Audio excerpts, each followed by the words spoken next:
কেকের কাটাকাটি ছাড়াই আজকে আমি আপনাদের সাথে একটা গাড়ি কেকের ডেকোরেশন শেয়ার করব। আসসালামু আলাইকুম viewers, welcome back to my channel Mou cake studio. অনেকেই গাড়ির শেপটা আনতে পারে না, তাদের জন্যই আজকের এই ভিডিওটা। আশা করি আপনাদের এই ভিডিওটা ভালো লাগবে। তো আমি প্রথমেই ফিনিশিং দেওয়ার জন্য একটা নাইফের সাহায্যে কেকের চারপাশে ক্রিম দিয়ে নিচ্ছি। আর দেখতেই পাচ্ছেন আমি কিভাবে দিচ্ছি ক্রিমগুলো। অনেকেই কিন্তু পাইপিং ব্যাগ দিয়ে ক্রিমগুলো দেয়, তবে আমার কাছে নাইফ দিয়ে দিতেই কিন্তু অনেক ভালো লাগে। তাই আমি সব সময় কিন্তু নাইফ দিয়েই কেকের ক্রিমগুলো দিয়ে থাকি।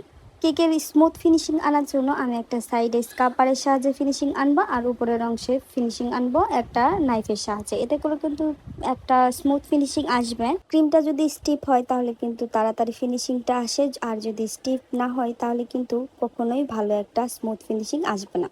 স্মুথ ফিনিশিংয়ের জন্য অবশ্যই কিন্তু ক্রিমের উপর বিশেষ করে খেয়াল রাখতে হবে।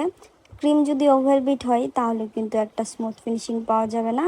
অবশ্যই একটা পারফেক্ট ক্রিম দিয়ে কিন্তু স্মুথ ফিনিশিং আনা যায়। ভিডিওতে দেখতেই পেলেন আমি একটা পারফেক্ট ক্রিম দিয়ে কিভাবে সুন্দর একটা স্মুথ ফিনিশিং আনলাম। আমি একটা বড় সাইজের স্টার নজেল দিয়ে কেকের উপরের বর্ডার এবং নিচের বর্ডারটা করে নিচ্ছি।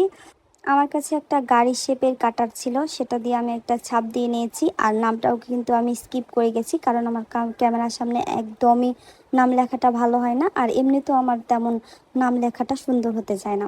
লেখাটা সুন্দর করতে গেলে অবশ্যই কিন্তু প্র্যাকটিসের প্রয়োজন, আর সব কিছু মিলিয়ে আমার কাছে সেই সময়টা হয়ে ওঠে না কখনোই।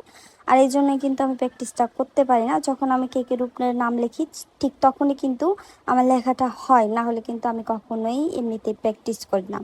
যাদের লেখা দেখবেন অনেক সুন্দর তারা অবশ্যই প্র্যাকটিস করে, এই জন্যই তাদের লেখাটা অনেক সুন্দর, কিন্তু আমার কাছে তেমন একদমই সময় হয়ে ওঠে না। আমি একটা পাইপিং ব্যাগের মাথা শুরু করে কেটে কিন্তু গাড়ির যে ফাঁকা অংশটা আসছে সেটা ভরাট করে নিচ্ছি। আমি কিন্তু কোনো ধরনের নজেল ব্যবহার করিনি এখানে। আর আপনারা দেখতেই পাচ্ছেন আমি কিভাবে কাজগুলো করছি।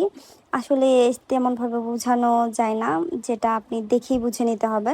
তো আমি ঘাস বানানোর জন্য কিন্তু একটা পাইপিং ব্যাগের মাথা শুরু করে কেটে তারপরে ঘাস বানিয়ে নিচ্ছি। আমার কাছে ঘাসের নজেল থাকা সত্ত্বেও কিন্তু আমাকে পাইপিং ব্যাগ দিয়ে কাজ করতে হচ্ছে, কারণ এখানে যেহেতু 1 পাউন্ড কেক আমি করছি, এখানে একদমই জায়গা কম, এজন্য আর কি ঘাসের নজেলটা ব্যবহার করা যায়নি। তো যদি বড় কেক হতো তাহলে কিন্তু অবশ্যই আমি ঘাসের নজেলটা ব্যবহার করতাম। আমি কিছু লাফ অ্যাড করে দিচ্ছি, আর দেখতেই পাচ্ছেন কেকের ফাইনাল লুক। ক্লায়েন্টের কিন্তু অনেক পছন্দ হয়েছে, আশা করি আপনাদেরও পছন্দ হবে। আজ এ পর্যন্তই, ভালো থাকুন, সুস্থ থাকুন, খোদা হাফেজ।